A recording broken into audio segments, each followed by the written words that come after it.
di mana mulai adanya tuntutan untuk mengembangkan kemampuan dari sisi akademiknya, ya.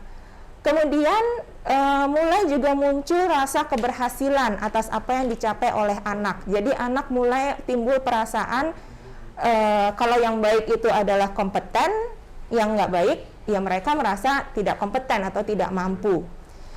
Dan ini berkaitan dengan pembentukan rasa kepercayaan diri, ya. Jadi kalau anak yang nanti pada usia ini tumbuh menjadi anak yang merasa tidak kompeten, biasanya mereka jadi anak yang kurang percaya diri, ya. Sebaliknya kalau mereka merasa kompeten, ya rasa kepercayaan dirinya bisa tumbuh dengan baik. Kemudian mulai juga ada pengembangan dalam hal keterampilan sosial, komunikasi, dan kepercayaan diri. Hubungan dengan teman sebaya menjadi penting, ya. Kadang mereka lebih senang main dengan teman-temannya dibanding saudara kandungnya sendiri, gitu ya. Kemudian mereka juga belajar memainkan peranan sesuai dengan jenis kelaminnya, ya. Biasanya mulai terbagi nih, apa yang cewek pokoknya mainnya mau sama yang cewek, yang cowok maunya main yang sama yang cowok aja, gitu ya. Nah, kemudian mulai juga belajar keterampilan dasar dalam kaitannya dengan sekolah, yaitu membaca, menulis, dan berhitung. Ya, ini untuk SD awal, ya. Kemudian juga mulai tumbuh kata hati atau hati nurani, ya, karena mereka juga mulai diperkenalkan mengenai ya norma-norma, mengenai hal-hal yang baik mana, yang salah yang mana, gitu ya. Kemudian mereka juga memperoleh kebebasan yang bersifat pribadi, mengembangkan sikap yang positif terhadap kelompok sosial, belajar memperoleh keterampilan fisik untuk melakukan permainan, belajar membentuk sikap yang sehat terhadap dirinya sendiri sebagai makhluk biologis, dan belajar mengembangkan konsep-konsep sehari-hari. Ya. Kemudian, apa sih ciri-ciri dari anak-anak yang berusia usia sekolah dasar ini, ya? Teman sebaya mulai menjadi penting, ya, seperti yang tadi sudah dibahas. Kemudian berpikir mereka itu masih logis, ya, dan konkret. Dan mereka masih sama sebenarnya seperti usia prasekolah, mereka masih pikiran besarnya itu senang bermain, ya, nggak suka tuh yang serius-serius, ya. Kemudian senang juga melakukan dan memperagakan sesuatu secara langsung, jadi mereka akan lebih mudah belajar dengan melakukan langsung daripada hanya dikasih tahu terus mendengarkan aja, gitu ya. Dan mereka juga masih usia di mana senang bergerak, ya. Mereka akan mudah bosan ketika disuruh diem aja duduk dalam jangka waktu yang relatif lama, ya. Ini nanti kaitannya dengan ya ini belajar online, ya, sekolah online, di mana mereka dipaksa untuk hanya duduk diam dalam waktu berjam-jam di depan layar. Ya, di depan layarnya kalau dalam layarnya game ya dia bisa betah gitu ya. Tapi kalau layarnya guru gitu ya lagi ngajar atau mesti melihat tugas dia harus kerjakan, bosen. Ya. Nanti kita bahas yang itu ya. Sekarang kita masuk dulu ke untuk anak-anak usia SMP dan SMA, ya. Di mana mundur. Ya. Apa sih tugas perkembangan dari remaja, ya? Yang utama adalah pada usia ini mereka mulai mencari identitas dirinya. Siapa sih saya? Gitu ya. Apakah saya ini benar-benar perempuan? Apakah saya ini benar-benar laki-laki? Itu juga pembentukannya di sini, gitu ya. Kemudian juga mulai mencapai hubungan yang lebih matang dengan teman sebaya. Ya, ini biasanya kaitannya ke pacaran, gitu ya. Mulai ada ketertarikan secara seksual antara lawan jenis, gitu ya. Kemudian mencapai peran sosial sebagai pria dan wanita, ya. Kemudian teman di sini malah semakin penting lagi nih dibanding SD tadi, ya. Dimana orang tua pun kadang nggak didengerin, mereka malah lebih dengerin teman-temannya, ya. Sehingga untuk anak-anak yang sangat membutuhkan teman, maka konformitasnya itu menjadi tinggi. Ya, dia akan berusaha mengikuti apa kata kelompoknya. Ya. Kemudian mereka juga punya komitmen dan solidaritas yang tinggi terhadap anggota kelompoknya. Ya, pokoknya rela deh melakukan apa saja demi bisa tetap berada di dalam kelompok tersebut, ya. Selain itu, anak remaja juga sudah mulai memikirkan mengenai karir, ya, karena pada masa ini mereka mulai memilih dan mempersiapkan karir, ya. Kemudian juga mencapai perilaku yang bertanggung jawab secara sosial, menerima keadaan fisik dan menggunakannya secara efektif, dan mencapai kemandirian emosional dari orang tua dan orang dewasa lainnya. Ya. Nah, ciri-ciri dari anak remaja, ya, berkaitan dengan tugas perkembangannya tadi. Maka ciri-cirinya nih biasanya ya secara emosi mereka tidak stabil, ya, dan cenderung impulsif malah, ya. Berkaitan juga dengan pencarian identitas dirinya. Jadi seringkali mereka mengalami kebingungan-kebingungan mengenai dirinya sendiri, ya. Kemudian yang tadi karena dia juga lebih mendengarkan teman-temannya yang sebenarnya juga mereka bisa jadi kurang bijak dalam mengambil sikap, ya. Maka terhadap figur-figur otoritas guru maupun orang tua, mereka bisa ngelawan gitu ya, bisa menentang demi mengikuti apa kata kelompoknya, gitu ya. Kemudian ada juga keinginan untuk bebas, jadi tidak diperlakukan seperti anak kecil lagi, ya. Tetapi di lain sisi sebenarnya mereka juga masih butuh orang tuanya karena yang paling utama mereka secara finansial belum mandiri, gitu ya. Jadi itu pun menimbulkan konflik di dalam dirinya sendiri, ya. Kemudian anak remaja ini juga mulai lebih kritis, ya, sehingga makanya sering terjadi percekcokan, perdebatan antara anak dengan orang tuanya di usia remaja ini, ya. Kemudian usia remaja juga mulai senang bereksperimen, eksplorasi, mulai coba-coba, ya, tertarik pada tantangan-tantangan, ya, entah misalnya ngebut, ya, naik motor, ya, adu balap, ya, berbagai macam, ya. Kemudian ya itu tadi pacaran, ya, jadi mulai mengembangkan minat seksual, ya. Nah, itu tadi pembahasan mengenai tugas-tugas perkembangan dari setiap tahap jenjang sekolah, ya. Nah, di sini saya ingin menjelaskan bahwa pada dasarnya dengan adanya pandemi ini tidak ada satu orang pun yang siap, ya. Apalagi anak-anak, gitu ya. Orang-orang dewasa aja nggak siap, apalagi anak-anak yang mereka bisa jadi juga nggak ngikutin berita, gitu ya. Jadi tiba-tiba mereka dipaksa harus sekolah online di rumah, dengan tiba-tiba mereka nggak bisa ketemu teman-temannya lagi, ya, dan mereka nggak bisa memilih, gitu ya. Benar-benar harus seperti itu, ya.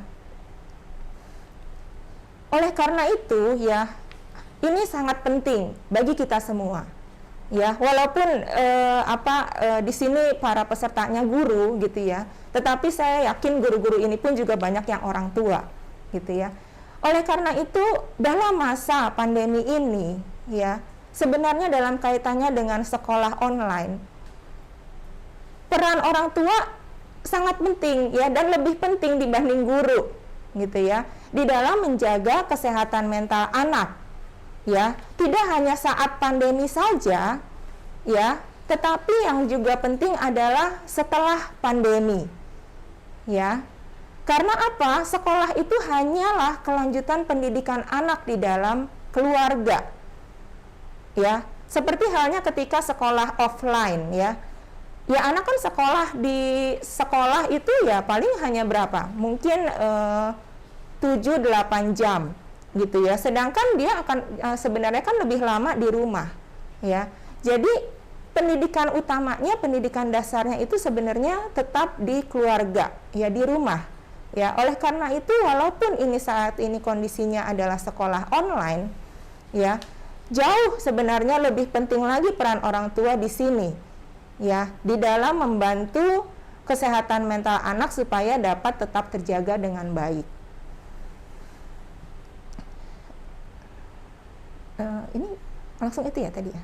Oke, ya. Sorry ya, lanjut. Nah, sekarang sebenarnya masalah-masalah yang dihadapi dalam pembelajaran jarak jauh itu apa aja sih? Ya.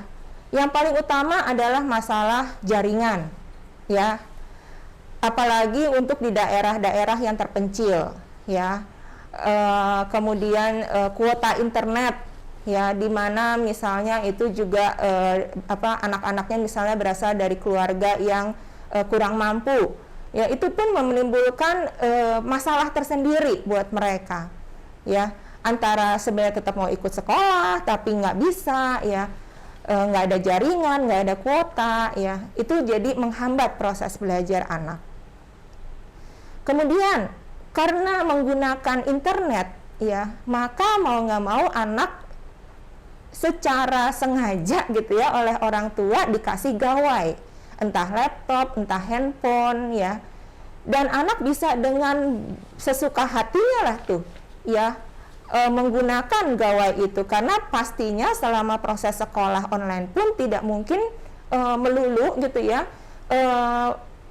misalnya Google Meet atau Zoom, ya, pasti akan ada masa-masa break gitu ya, mereka istirahat, dan mereka jadi setelah pas saat itu bisa gunakan untuk bermain, ya, main game atau untuk browsing YouTube, ya, dan lain-lain yang tadinya mungkin orang tua punya kebijakan tersendiri dalam hal pemakaian gawai di rumah, ya.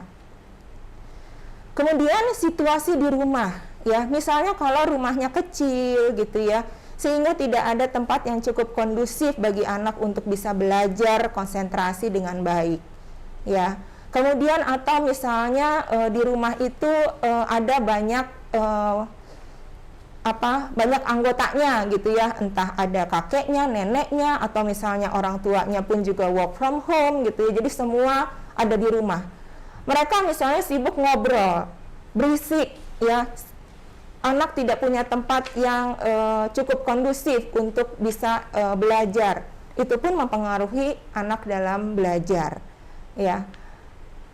Kemudian pengawasan selain penggunaan gawai, ya, pengawasan orang tua di sini dalam arti juga adalah yaitu kontrol dan disiplin, meskipun orang tua udah mengingatkan ke anak, ya, nggak perlu anak yang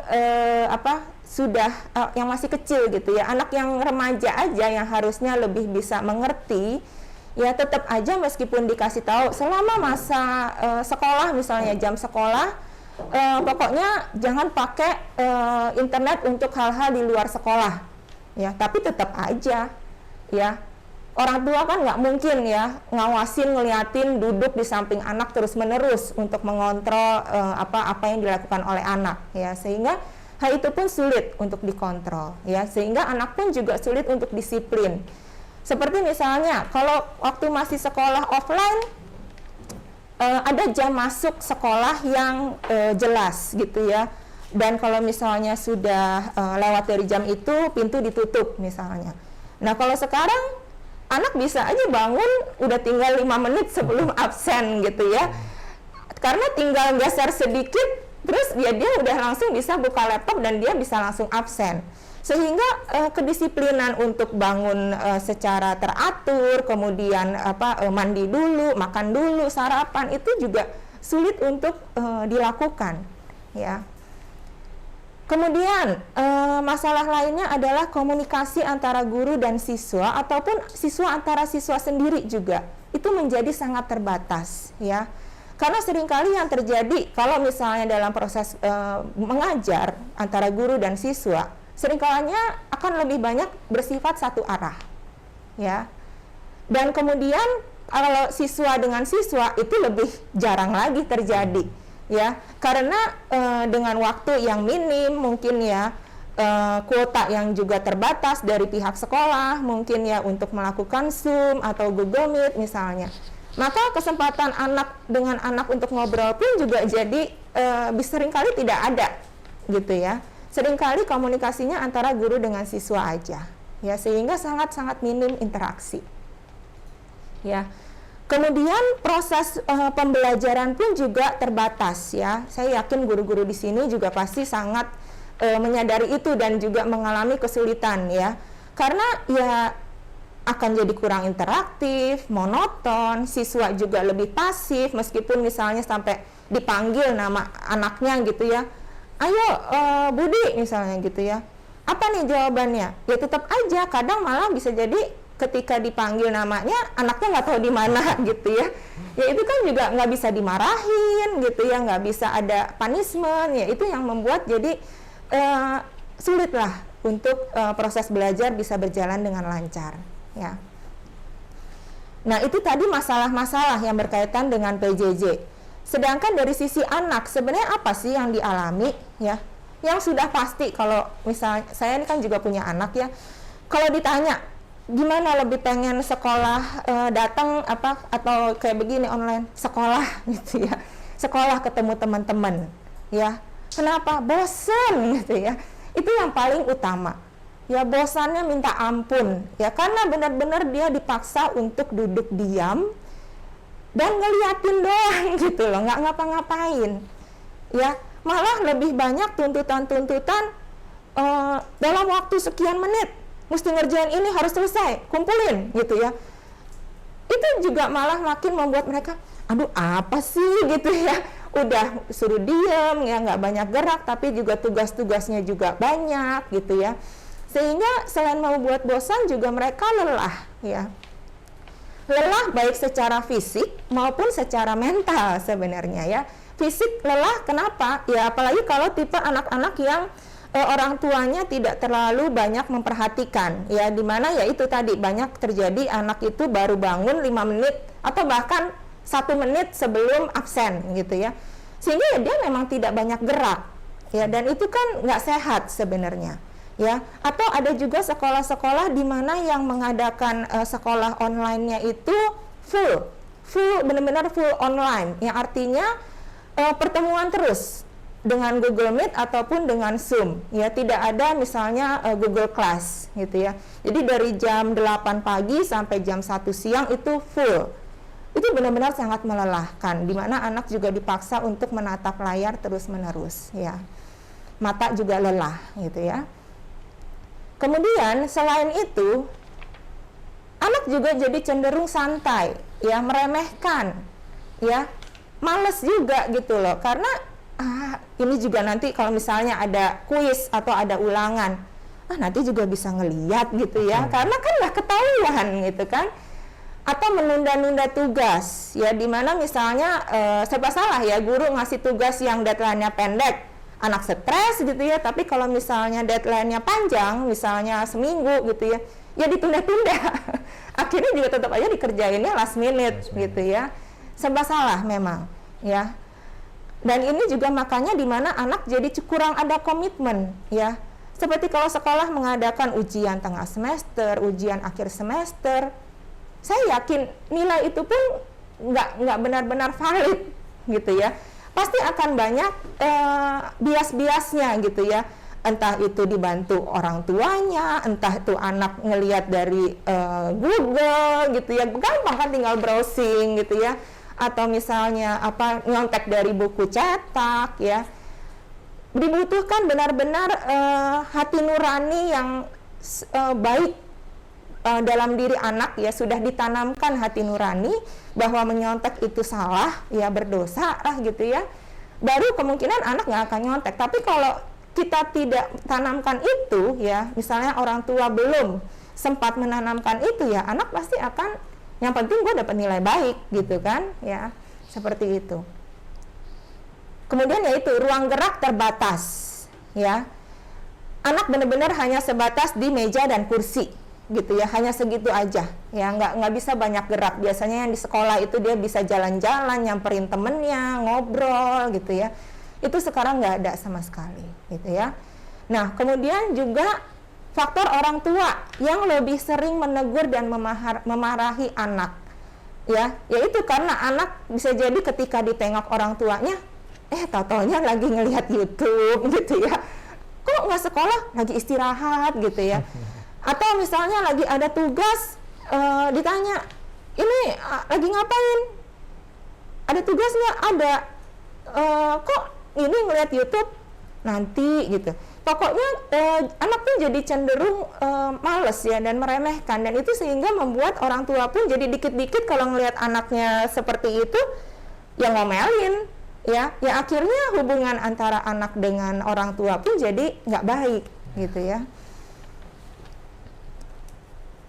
Oke, nah saya dapatkan dari jurnal of the American Academy of Child and Adolescent Psychiatry, ya, dalam ulasan di jurnal itu menyatakan bahwa anak-anak dan remaja itu memiliki resiko yang lebih tinggi terhadap kesepian, depresi, dan kecemasan selama pandemi. Ya, hal ini kenapa? Ya karena mereka terisolasi dari teman-temannya, yang terutama teman-temannya ya, guru dan juga keluarga yang lainnya, keluarga besar lah gitu ya. Karena untuk mengunjungi keluarga besar pun juga kan dibatasi, nggak bisa gitu ya. Sehingga itu menimbulkan stres tersendiri buat mereka ya. Nah, ini dari Ikatan Psikologi Klinis di Indonesia ya melakukan sedikit survei ya. Dan ditemukan ya selama masa pandemi COVID-19 ini ada 6 masalah kejiwaan yang ditemukan ya. Yang paling tinggi, walaupun nggak gede-gede amat nih persentasenya gitu ya, tapi yang paling tinggi itu ternyata berkaitan dengan masalah belajar ya, artinya ya sekolah online kembali lagi ya. Anak-anak banyak mengalami hambatan di situ sehingga mengalami masalah ya. Kemudian keluhan-keluhan stres secara umum ya. Kemudian ada keluhan kecemasan, kemudian keluhan mood swing ya, gangguan cemas, dan yang terakhir keluhan somatis. Ya, keluhan somatis itu jadi maksudnya adalah orang itu merasa sebenarnya itu sakitnya secara psikis tetapi munculnya secara fisik. Misalnya orang yang mau ujian sidang skripsi deh misalnya gitu ya, dia begitu tegangnya sehingga dia akhirnya bolak-balik ke belakang, sakit perut gitu ya. Nah itu termasuk somatis tuh ya, dimana sebenarnya dia itu ke belakang itu bukan karena diare gitu ya, bolak-balik BAB gitu ya, tetapi lebih karena rasa cemas dan tegangnya itu. Nervous juga. Iya, ya seperti itu ya, contoh sederhananya. Oke. Nah, di sini saya juga mendapatkan beberapa data ya dari WHO. Itu ada 15% anak remaja di negara berkembang termasuk Indonesia itu punya pikiran untuk bunuh diri ya, dan ini menjadi penyebab kematian ketiga di dunia bagi remaja yang berusia 15 sampai 19 tahun ya. Dan ini sebenarnya kondisi pandemi ini pun juga memang terasa, di mana saya pun belakangan ini banyak menemui pasien yang punya pikiran ini gitu ya. Jadi sedikit ngeles gitu ya, ternyata memang itu terjadi juga di sini gitu ya. Dan kondisi pandemi dengan sekolah online, dengan work from home bagi orang tuanya itu memang menimbulkan stres tersendiri ya. Di tahun 2018 WHO mengeluarkan pernyataan bahwa setengah dari gangguan mental yang diidap orang dewasa itu sebenarnya terbentuk sebelum mereka berusia 14 tahun ya. Kemudian ini hasil Riskesdas itu di Indonesia berarti ya, 2018 menemukan bahwa prevalensi gangguan mental emosi remaja usia di atas 15 tahun itu meningkat. Tahun 2013 itu 6%, tahun 2018 jadi 9,8%. Ya, saya yakin di tahun 2020 meningkat lagi nih ya dengan adanya pandemi Covid ini ya. Lanjut. Nah, ini survei yang dilakukan oleh KPAI ya di bulan Juni 2020. Ini kaitannya dengan hubungan antara orang tua dan anak yang menjadi kurang harmonis ya. Mungkin Bapak Ibu juga banyak mendengarkan atau menonton berita-berita di TV. Ini memang juga sering dibahas, di mana sejak sekolah online mulai banyak terjadi kekerasan terhadap anak di rumah gitu ya, yang dilakukan oleh orang tuanya sendiri ya. Saya nggak perlu bacakan secara detail ya, Bapak Ibu mungkin bisa baca keseluruhannya ya. Intinya adalah anak tidak hanya mengalami kekerasan fisik tetapi juga psikis ya. Psikis itu ya bisa dimarahi, dibentak ya, dibanding-bandingin, diejek gitu ya.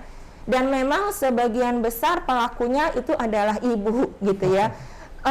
Ya itu memang tidak mengejutkan ya. Kenapa ya? Karena ibu yang memang lebih banyak perannya yang ada di rumah gitu kan. Sedangkan ayah itu ya bekerja. Bahkan sekalipun si ibu ini juga work from home, tapi tuntutan tugas mendidik anak dengan budaya di Indonesia masih bebannya di ibu ya gitu, sehingga pelaku kekerasan ini ya jadinya munculnya lebih banyak di ibu gitu ya gitu. Oke. Nah, sekarang bagaimana sih cara guru untuk meminimalkan stres yang dialami anak selama school from home? Ya, bagi sekolah-sekolah yang mempunyai guru BK, ya bisa lah mulai mengaktifkan kembali peran dan fungsinya. Ya, sejauh yang saya ketahui, oleh karena yaitu terbatasnya sekolah, ya maka guru BK ini jadi kurang difungsikan ya, karena dianggap ya nanti ngabisin waktu gitu ya, ini ngejar materi gitu ya, sehingga akhirnya guru BK ya udah di belakang aja, dia nggak punya ada waktu khusus ya, yang diberikan sesi khusus untuk anak, padahal sebenarnya secara psikologis itu diperlukan gitu ya. Ya misalnya buat sesi di mana anak bisa mengemukakan perasaannya ya, boleh secara berkelompok atau bisa secara pribadi ya, itu nanti ya teknisnya bagaimana bisa dibahas lebih lanjut lah ya. Dan guru BK pun juga bisa mulai mengajarkan anak untuk mengenali emosi-emosinya sendiri, kemudian tanda-tanda stres, awal-awal stres itu seperti apa ya, supaya mereka bisa observasi secara mandiri, langkah-langkah penanganan yang tepat bagaimana, dan kemana sih harus minta pertolongan gitu ya, supaya tidak terlambat ya. Seperti contohnya kemarin ya, pasien saya kemarin ini anak usia remaja ya, dia yang inisiatif untuk cari psikolog. Ya itu bagus tuh, dan untungnya orang tuanya pun mendukung ya. Ada orang tua malah yang, kamu ngapain sih ke psikolog, orang kamu baik-baik aja, udahlah nggak usah. Akhirnya malah saya juga ada tuh pasien yang kayak gitu, di mana akhirnya anak datang sendiri. Karena ya udah mama nggak mau, ya udah saya aja datang sendiri gitu ya. Nah kalau yang kemarin orang tuanya juga mau dan sangat concern gitu ya, sehingga mereka datang bareng gitu ya.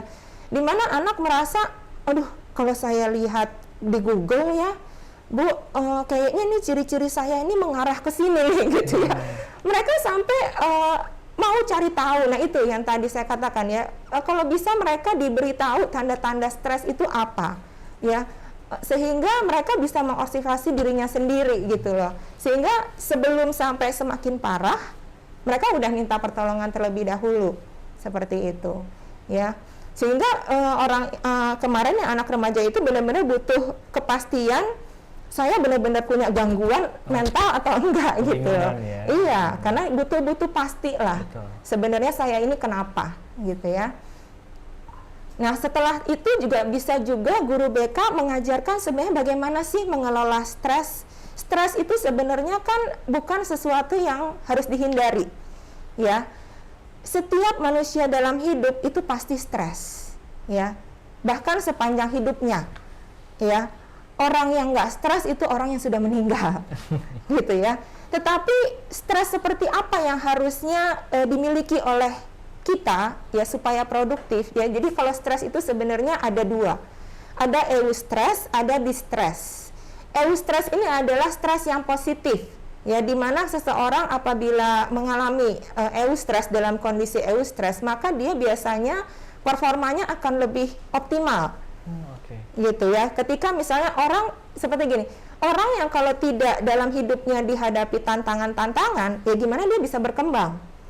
Ya, misalnya dia belajar matematik aja. Dari kelas 1 SD sampai kelas 6 SD belajarnya tambah-tambahan melulu. Ya kan akhirnya bosen. Ya, nggak ada tekanan di situ, ya.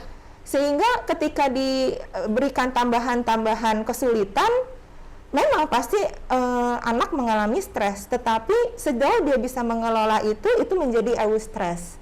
Malah jadinya potensinya itu bisa optimal, bisa potensi terasah, iya potensi yang memang dimilikinya gitu ya. Sedangkan kalau yang distress ya, distress ini di mana stres yang negatif ya, di mana itu dia udah nggak bisa berpikir jernih, akhirnya bener-bener ya cuma down terus ya, malah nggak bisa konsentrasi, ngeblank gitu ya, dan sampai dalam tahap misalnya burnout gitu loh, nggak bisa berpikir sama sekali. Yang dia misalnya biasanya bisa lancar hafal misalnya tentang pasal-pasal UUD misalnya gitu ya, tiba-tiba lupa semua gitu loh ya, seperti itu. Oke. Nah, saya di sini juga memberikan sedikit tips-tips lah ya, mungkin bisa digunakan juga. Anak-anak itu kan ya seperti yang tadi dibahas di depan bahwa mengenai tugas perkembangan anak-anak ya, di mana hampir sebagian besar dari anak TK, SD, SMP, SMA semuanya itu butuh teman. Ya, teman itu begitu penting buat mereka. Sedangkan di masa pandemi ini untuk mereka berinteraksi itu sangat minim dan sangat sulit ya. Makanya di sini saya sedikit kasih ide gitu ya, bisa membuat seperti guardian angel gitu ya, malaikat pelindung lah gitu ya. Mungkin guru bisa memasang-masangkan anak gitu ya, berdua dan misalnya dikasih waktu dan rentang waktu, misalnya sebulan si A dengan B, C dengan D, terus bulan berikutnya misalnya A dengan C, B dengan D gitu ya.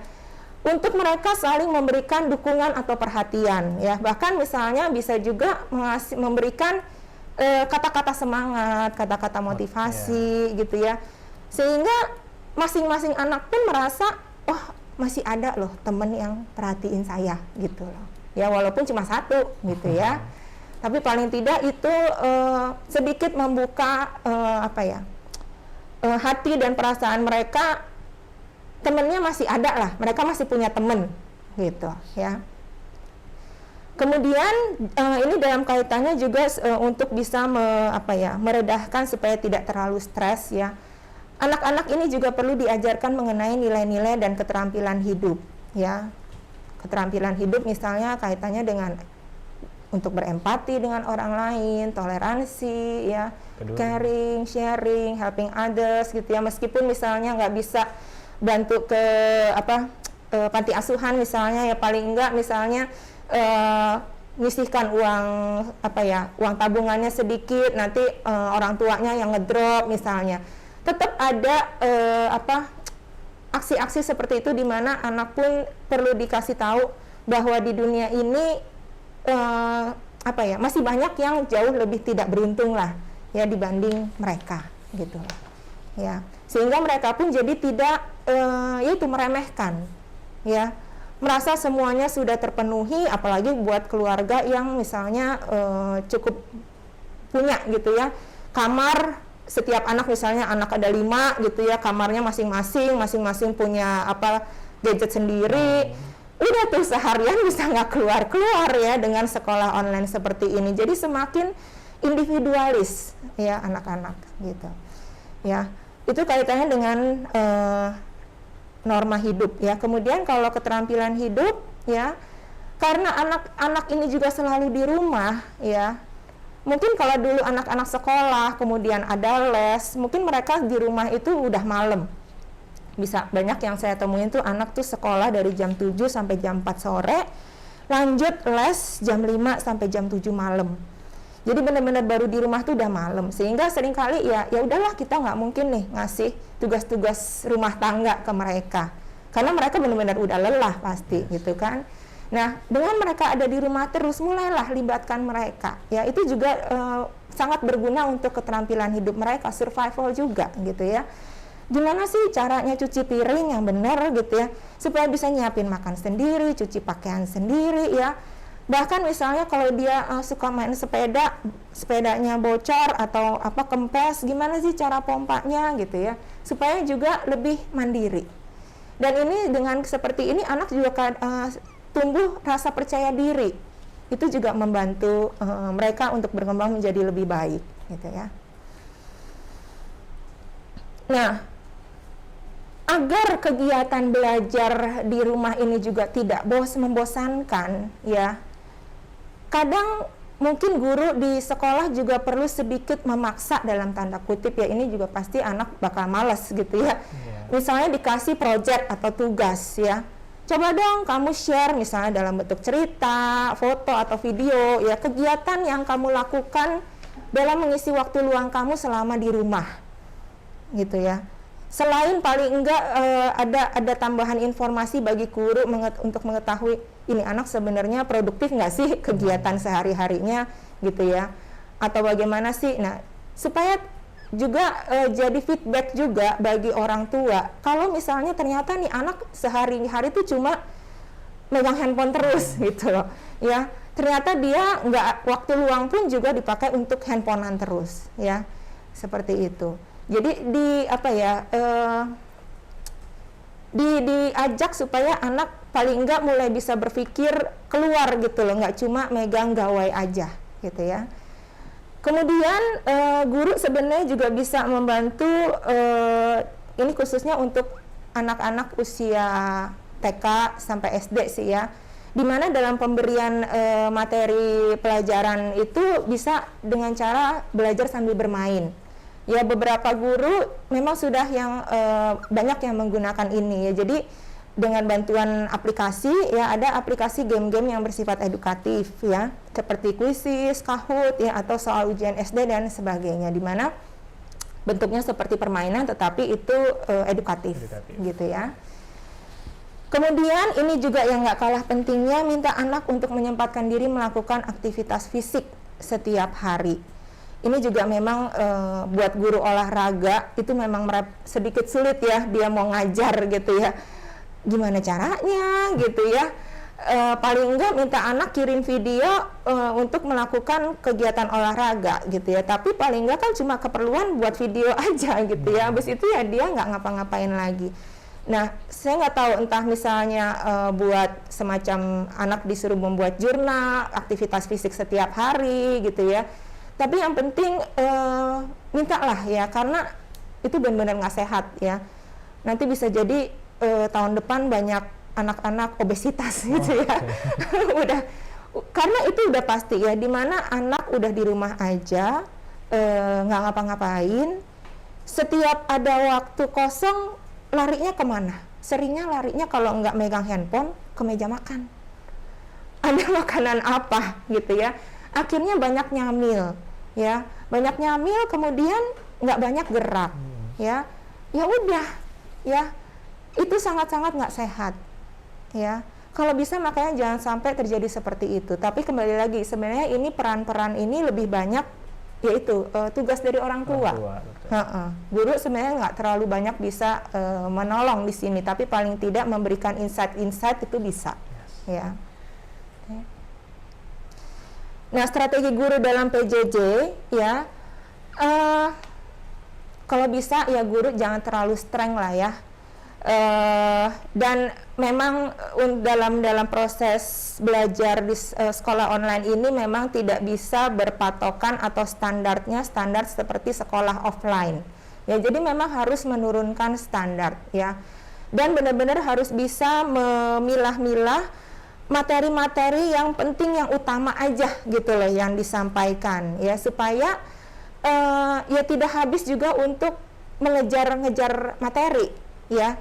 Atau misalnya dengan cara juga ya membawakan materinya itu memang dengan fun ya, yang itu tadi di mana anak sebenarnya sangat butuh ngobrol sama teman-temannya ya. Nah, buatlah juga sesi nih seperti yang di sini. Materi PJJ tidak selalu berisi pelajaran. Kalau bisa ada sesi bebas di mana anak itu dapat ngobrol ya dengan teman-temannya di Zoom itu atau Google Meet itu gitu loh ya. Ya nggak apa-apa guru dengerin ya, daripada itu terjadi pada saat proses belajar. Ya mungkin guru-guru saya nggak tahu atau enggak ya. Di mana sekarang sejak sekolah online, anak-anak kan pastinya jadi sudah punya handphone, paling enggak ya minimal handphone sendiri. Dari berbagai usia, TK pun jadi punya gitu ya. Yang artinya mereka punya nomor handphone ya. Yang artinya mereka bisa WhatsApp-an, ya. Saya sering kali menemui ya, ketika lagi Zoom atau lagi Google Meet, murid-murid itu sebenarnya lagi ngobrol lewat WhatsApp grup dari satu kelas sendiri, gitu loh. Ya, jadi kan sebenarnya itu pun nggak efektif. Mendingan dikasih ya waktu lah buat anak-anak, ya udah berekspresi, ngapain deh, ya. Sehingga guru pun juga mengetahui, oh sebenarnya apa sih yang lagi jadi minat anak saat ini, gitu ya. Dan juga anak pun jadi nggak selalu tegang atau merasa bosan hanya dengerin dan nonton guru ngajar, gitu loh ya, seperti itu.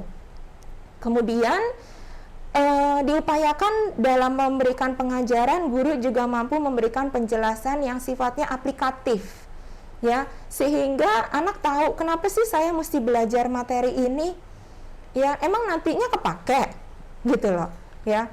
Contoh misalnya kayak matematik gitu ya, belajar tentang rumus lingkaran gitu ya. Nah, guru bisa mengaitkannya, sekarang kan lagi demam sepeda gitu ya, orang-orang hampir semua naik sepeda ya.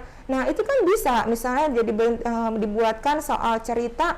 Nah, kalau kamu punya sepeda dengan diameter 20, kemudian adik punya sepeda dengan diameter 16, kira-kira untuk bisa menempuh jarak misalnya berapa? 10 meter itu membutuhkan berapa kali kayuhan misalnya antara adik maupun si kakak. Jadi anak bisa kebayang, oh penggunaan dari rumus lingkaran ini, keliling lingkaran misalnya gitu ya, oh seperti ini gitu loh. Sehingga itu akan membuat anak lebih mudah ingat juga ya, dibanding hanya benar-benar ngafalin rumus sekian tambah sekian gitu loh, seperti itu ya. Oke, lanjut. Ya, ini yang memang yang diharapkan ya dalam pemberian materi pelajaran, upayakan sesingkat mungkin namun jelas, padat dan memang mudah dimengerti ya. Dan memang diharapkan memang kreatif dan menarik ya, karena itu tadi ya, terbatasnya komunikasi, interaksi, sehingga mau nggak mau gimana caranya guru bisa memberikan materi yang anak tuh bisa mau dengerin, mau ngikutin, seperti itu ya.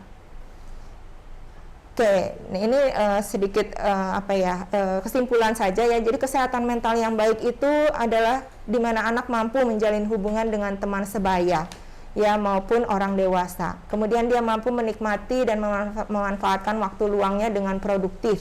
Ya, bisa cari kegiatan untuk mengatasi rasa bosan ya. Kemudian mampu berempati dan mengenali emosi yang dirasakan orang lain dan mampu belajar dari kegagalannya. Ya, mereka juga mampu beradaptasi dengan berbagai keadaan, menjaga hubungan baik, menghadapi stres dan bangkit dari kondisi yang sulit. Seperti itu. Oke, jadi sini saya info saja ya. Bagi misalnya ada anak murid atau misalnya anak-anak yang membutuhkan pertolongan secara profesional dalam kaitannya dengan masalah kesehatan mental, di sini ada klinik psikologi ya, bisa dengan saya atau bisa dengan, kalau yang mau dengan laki-laki, dengan Pak Alwino, seperti itu. Terima kasih. Baik, Ibu Joyce, terima kasih banyak atas penyampaian materinya. Sangat sangat beredukasi sekali, karena kita baru tahu nih, ternyata memang banyak ya masalah yang terjadi dalam pembelajaran jarak jauh ini yang selama 10 bulan lebih kita jalanin, mulai dari bahkan sampai hubungan antara ibu dan anak pun bisa terpengaruh, Ibu ya. Nah, itu tadi sudah disampaikan semua oleh Ibu Joyce, harapannya bisa tersampaikan dengan baik dan bisa diaplikasikan tadi solusi-solusinya. Kita langsung masuk ke sesi yang sangat ditunggu ya, Ibu ya. Sesi Q&A atau tanya jawab, dan kita sudah lihat di sini sudah banyak juga dari sahabat Betsaida yang menyampaikan pertanyaannya dari awal Ibu menyampaikan materi tadi ya. Kita langsung aja ke pertanyaan pertama, yaitu dari Miss Yola ya.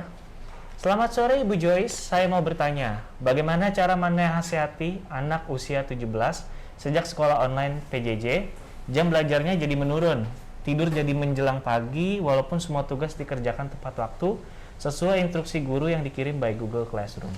Silakan Bu. Oke. Menasihati. Jadi sebenarnya anak ini usia remaja ya. Ya, 17 Kemudian tugas-tugas sekolahnya sebenarnya sudah dia kerjakan sesuai dengan batas waktu yang telah ditetapkan oleh pihak sekolah, pihak Ya, guru. betul. Ya. Kemudian yang bertanya jam belajarnya Jam jadi belajar. menurun, Tidurnya jadi menjelang pagi. jadi menjelang pagi. Tapi dia ketika mengikuti pelajaran di pagi hari bisa nggak bangun pagi? Nah, Ya itu gitu. pertanyaannya. Sebenarnya begini, kalau untuk anak usia remaja kita memang nggak bisa seperti memperlakukan anak TK ataupun anak SD yang benar-benar harus disiplin ketat gitu ya. Betul. Nah di sini kan anak sudah mulai diberikan sedikit kebebasan yang bertanggung jawab, ya dimana tugas anak di sini sebagai pelajar yang harus bisa kewajiban utamanya adalah belajar dan ya mengerjakan tugas-tugas yang diberikan oleh guru di sekolah. Ya, nah kalau kewajibannya memang dia berhasil sudah lakukan, ya sebenarnya nggak ada masalah. Oke. Nggak ada masalah ya, sejauh dia bisa tetap mengatur waktunya dengan baik gitu loh. Misalnya ya dia jam tidurnya jadi menjelang pagi, iya, ya menjelang tapi pagi. dia bisa tetap bangun pagi nggak terlambat untuk absen misalnya, ya. Intinya adalah sejauh dia tetap bisa menjalankan kewajibannya sebagai pelajar dengan baik, ya nggak masalah. Intinya tanggung jawab. Tanggung jawab, iya. Karena memang Ya, sudah remaja. Ya. kebebasan yang bertanggung jawab. Betul. Beda kondisinya kalau dia sesukanya, tapi juga tugas-tugas nggak ada yang dikerjain gitu. Nah itu Betul. perlu Ada wejangan khusus. wejangan khusus, iya gitu ya. Betul, betul. Jadi nggak masalah. Paling tidak diingatkan aja si anak jangan sampai kamu kurang tidur gitu ya. Dan kalau bisa ya kamu bangun juga jangan last minute mau absen ya. Jadi sempatkan waktu untuk ya gerak-gerak badan sedikit lah ya. Mandi dulu lah supaya lebih seger ya ketika ngikutin sekolah online, sarapan ya seperti itulah. Iya, ya. mungkin dari sini ibunya fokus ke kesehatan anaknya juga kali ya, Bu, ya. Dengan tidurnya yang terlalu pagi, bangunnya pagi kurang tidur, otomatis jadi fokusnya berkurang. Iya, jadi lebih ajak diskusi aja sih, Iya, jangan betul. selalu Pendekatan dalam bentuk nasihat atau malah dimarahin. Kamu gimana sih bang? Apa tidur pagi? Kamu kan kurang tidur gitu. Tadi loh. balasnya mama bawel. Iya, emang. Akhirnya apapun nasihat yang Iya. diberikan oleh si ibu masuk ke Jadi pinggir anak jadi rebel ya. Iya. Iya, baik lagi tadi ke materi awal ya, Bu. Iya. Baik, sudah terjawab ya, Bu ya, untuk pertanyaan dari Miss Yola. Untuk berikutnya, pertanyaan dari Bapak Sendri Loka ya. Selamat siang Bu Joyce, terima kasih untuk materinya sangat bermanfaat. Saya mau bertanya Bu, sebagai orang tua bagaimana mengatur waktu yang baik agar sama-sama produktif antara peran anak dan peran orang tua? Mengingat saat ini peran anak sebagai siswa, orang tua pun terlibat di dalamnya. Oke, nah sebenarnya begini, ketika orang tua itu berhubungan dengan anaknya, ya tetaplah menjalankan peran itu. Dalam arti gini, ketika anak sekolah online, janganlah orang tua itu menggantikan peran dari guru sekolahnya, Oke. gitu. Jadi tetaplah dia berperan sebagai orang tua, ya, yang memang ya sebatas memberikan dukungan, support ya secara mental. Ayo kamu bisa ya.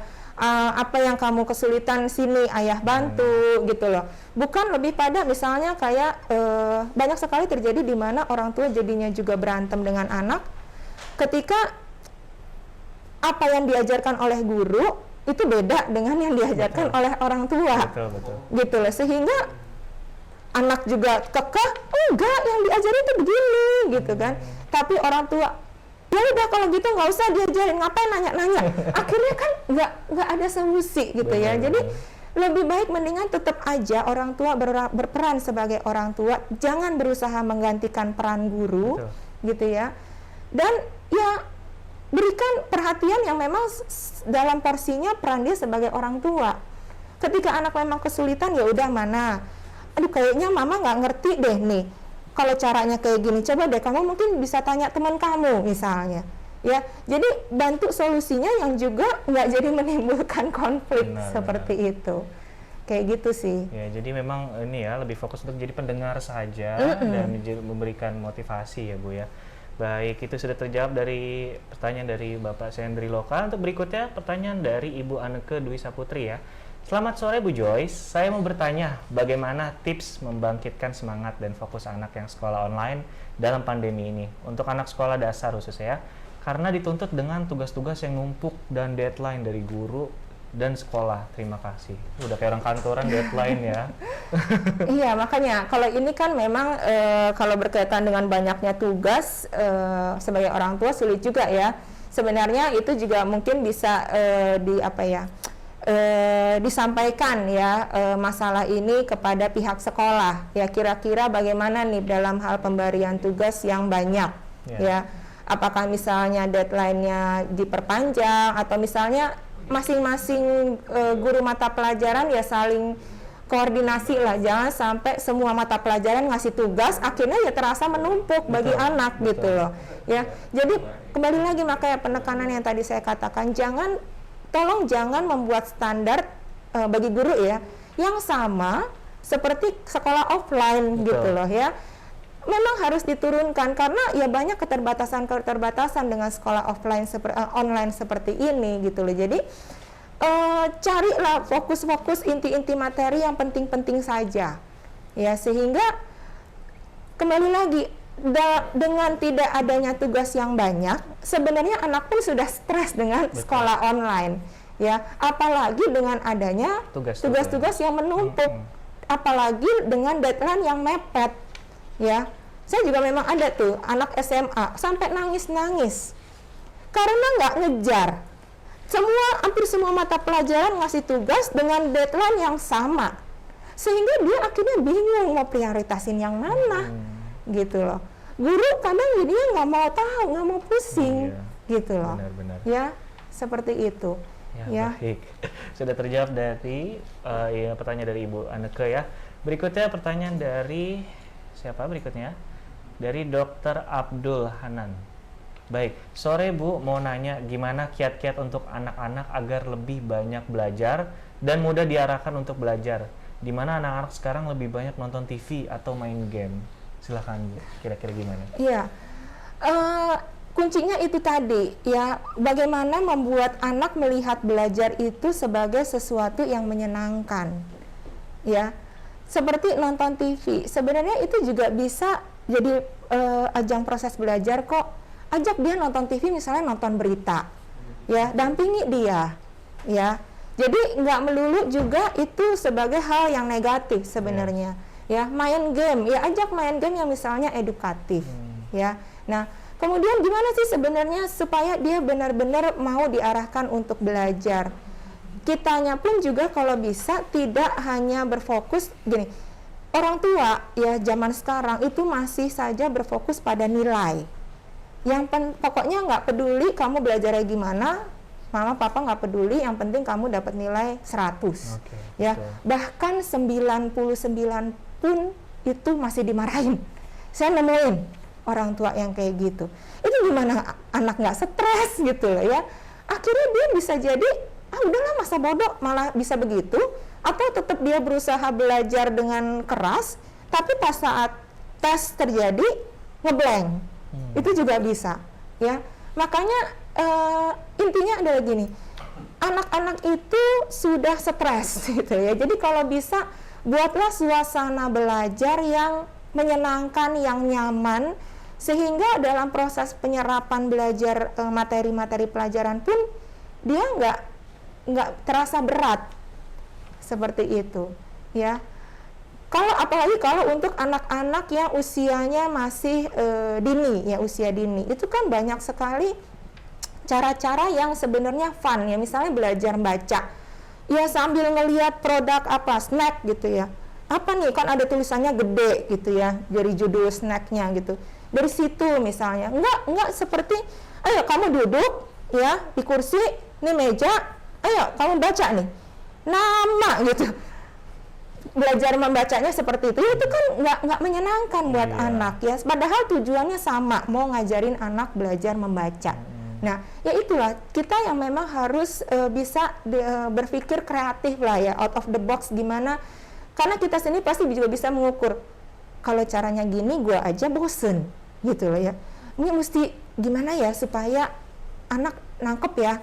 Misal kalau anak yang bukan nggak usia dini deh, sekolah dasar gitu ya, gimana ya cara ngafalin rumus, pusing kan gitu ya. Misalnya ajar dia supaya bikin ringkasan, digambar-gambar, diwarnain ya, atau kan anak sekarang lagi suka Among Us tuh game ya, pakai gambar-gambar Among Us, ada imposternya, ada apa, supaya mereka lebih mudah ingat gitu loh ya. Makanya kita sebagai orang tua pun dituntut untuk benar-benar bisa masuk dalam dunianya anak, jangan maksa anak untuk ngertiin orang tua terus ya. Saya seringkali menemui masalah-masalah dengan pasien saya di mana anak sangat stres, kemudian orang tuanya bingung gitu kan gimana.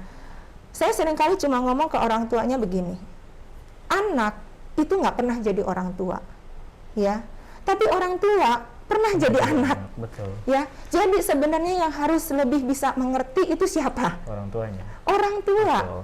Tapi yang sering terjadi ketika orang tua menasehati anak adalah, kamu tuh ya, mestinya kamu ngerti, orang tua tuh udah susah payah kerja, pulang malam itu nyari uang buat kamu, tahu? Harus ngerti. Iya, terus malahnya, kamu tuh ya, mama udah capek bersihin rumah, masak buat kamu masih aja ngerepotin, kamu tuh mestinya ngertiin mama.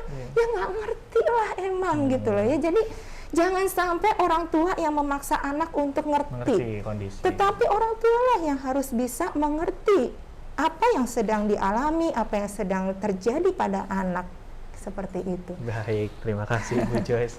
Jawabannya super sekali. Dan berikutnya the last question ya dari Ibu Ika. Di usia anak-anak mereka punya rasa keingintahuan tinggi. Ketika sekolah offline mereka bisa banyak belajar dari luar, explore. Pertanyaannya, ketika mereka stuck di rumah, apakah mempengaruhi perkembangan psikis mereka? Bagaimana solusinya? Silakan Bu. Itu tinggal tergantung bagaimana kita sebagai orang tua ya berinteraksi dengan anak ya. Anak misalnya sekarang jadi nggak bisa explore secara langsung, misalnya jalan-jalan ke taman ya, ke kebun atau ke sawah gitu yang bisa explore langsung, kan bisa secara virtual. Ya, itu bukan hambatan kok, dan itu nggak apa-apa gitu ya, aman ya dari pandemi ya. Tinggal yang memang butuh pendampingan dari orang tua untuk itu, gitu loh ya. Dan sebenarnya juga dengan kondisi pandemi ini di mana antara anak dengan orang tua itu waktunya lebih banyak bersama, sebenarnya ini kan adalah kesempatan yang sangat baik bagi orang tua dan anak itu untuk menjalin hubungan yang lebih erat, bukannya malah jadi konflik gitu loh ya. Gimana? Ya misalnya yang tadi saya katakan, kalau bisa ya anak itu punya ada kesempatan untuk kegiatan fisik ya, ajaklah main sepeda bareng atau jalan pagi bareng, jalan sore bareng ya, kapan orang tua sempat lah ya, atau ngajak main bola bareng ya, apapun itu, intinya ada waktu-waktu kebersamaan, karena sebenarnya lebih banyak waktu itu ada gitu loh dibanding saat memang orang tua misalnya work from office ya, pulang kantor udah malam, udah capek, nggak bisa. Anaknya juga udah tidur. Iya. Nah kalau sekarang kan sebenarnya bisa. Betul. Ya, mulailah lakukan itu seperti itu. Bangun chemistry lagi ya. Iya. Betul. Oke, sudah terjawab tadi the last question dari Ibu Ika yang sekaligus menutup sesi Q&A pada sore hari ini. Kesimpulannya, peran orang tua sangat penting ya Bu ya dalam menjaga kesehatan mental anak, karena memang bagaimanapun selama pandemi ini yang sangat sering ketemu adalah orang tua langsung ya. Dan memang dari awal juga orang tua sebagai madrasah pertama dari anak tersebut. Jadi semua karakter, attitude dan lain-lain dibentuk dari lingkungan di keluarganya. Dan selama pandemi ini memang peran guru tidak terlalu banyak untuk masalah secara langsung ke anak, tapi lebih ke orang tua. Bagaimana bisa mendampingi anak selalu dan bisa menjadi pendengar yang baik Ibu ya, agar anak juga bisa tetap terjaga kesehatan mentalnya. Itu yang menjadi kesimpulan dari saya langsung. Mungkin dari Ibu Joyce bisa menyampaikan kesimpulan nih selama materi yang Ibu sampaikan ini untuk partisipan sahabat Betsaida semua. Silakan Bu. Oke, kalau bagi para peserta yang memang mempunyai pekerjaan sebagai guru, jangan terlalu stres dan tegang juga, karena ketika kalau Anda stres dan tegang, Anda pun tidak bisa memberikan proses pembelajaran yang membuat anak happy gitu ya. Jadi dibawa happy aja ya. Kemudian ketika Anda menjalankan peran sebagai orang tua, ya bayangkan bahwa ya itu anak-anak Anda sendiri gitu ya, dan mereka terus akan bergerak bertumbuh besar ya. Mumpung saat ini punya banyak waktu luang untuk bisa bersama mereka, ya udah manfaatkan aja sebaik-baiknya. Betul. Gitu sih. Oke, terima kasih Ibu Joyce atas edukasinya yang sangat bermanfaat pada hari ini. Semoga tersampaikan dengan baik dan dapat diterapkan oleh partisipan semua sahabat Betsaida. Baik, sebelum menutup webinar pada hari ini, saya ingin menyampaikan nih sedikit informasi. Jadi pada masa pandemi ini mungkin banyak dari sahabat Betsaida yang khawatir nih tentang keamanan dari rumah sakit Betsaida sendiri. Di sini saya ingin menginformasikan bahwa sahabat Betsaida tidak perlu khawatir karena Betsaida sendiri selalu melakukan sterilisasi terhadap seluruh fasilitas di dalam rumah sakit dan juga pemeriksaan kepada setiap pengunjung yang datang ke rumah sakit. Tapi sebagai solusi lain, kita Betsaida juga sudah melayani konsultasi secara online. Jadi sahabat Betsaida dapat melakukan konsultasi dengan dokter spesialis kami semua di sini dan melakukan pemberian obat tanpa khawatir harus keluar rumah. Jadi ada konsultasi online yang bisa dilakukan dari rumah ke Betsaida. Dan untuk sahabat Betsaida, kami juga memiliki program membership khusus, yaitu BCC, Betsaida Community Card, yang dapat digunakan setiap sahabat Betsaida melakukan rawat jalan dan rawat inap di Betsaida Hospital. Diskon yang dapat yaitu 10% pemeriksaan lab dan radiologi, 10% diskon kamar perawatan mulai dari VIP sampai President Suite, dan juga diskon 5% untuk farmasi dan fisioterapi. Program ini hanya berlaku untuk pembayaran pribadi saja. Untuk informasi lebih lanjut, sahabat Betsaida dapat bertanya pada WA grup webinar ini, dan tim kami akan menjawab pertanyaan-pertanyaan sahabat Betsaida semua. Itu dia informasi yang bisa saya sampaikan. Terima kasih sekali lagi kepada Ibu Joyce Novita PSI sebagai psikolog di Betsaida, dan juga kepada para mon yang sudah mendukung keberlangsungan acara ini, dan sahabat Betsaida yang sudah menyediakan waktu untuk berpartisipasi pada webinar Betsaida siang hari ini. Saya yakin edukasi ini dapat memberi manfaat bagi kita semua. Tetap sehat dan selalu jaga kesehatan, sahabat Betsaida. Sampai bertemu di webinar Betsaida selanjutnya. Saya Dandi pamit, Ibu Joyce juga pamit. Salam sehat, Betsaida bersama.